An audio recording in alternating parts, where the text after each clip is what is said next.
is all about how to modify poses for headaches. So we're going to focus mostly on prevention and some poses that we can do if you get headaches often, or if you want to teach a class and write a class geared towards prevention of headaches, mostly related to shoulder tension. The muscles in the shoulder tend to get tight, and then everybody ends up like this and getting a headache. So we're going to start off with a seated twist. Now we're going to modify this just by going less into the twist.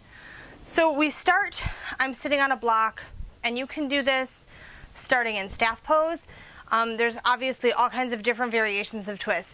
So we're going to be here, and we make sure that we are lining up everything properly, so our ears are over our shoulders and we're stacked, and we're retracting our shoulder blades just slightly, so we're pulling the inside edge of the shoulder blade towards the spine.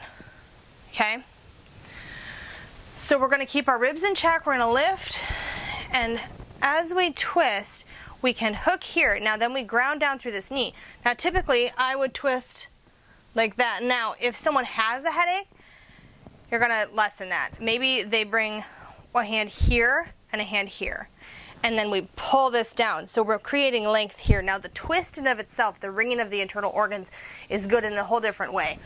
But you can use this in multiple ways. So you can hook here, and maybe we're just here and we don't look so far. The other thing is we want to be a little bit careful not to overdo it if someone feels a headache coming on. So if anything makes one worse, then I would stop. You can always add the twist of just the neck, leaving the shoulders straight, or you can twist the shoulders and leave the neck straight. Straight relative to where you're twisted to.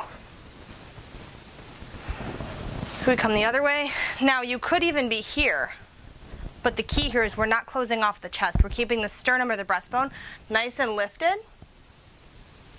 But do you see how that's less intensity of a twist than here?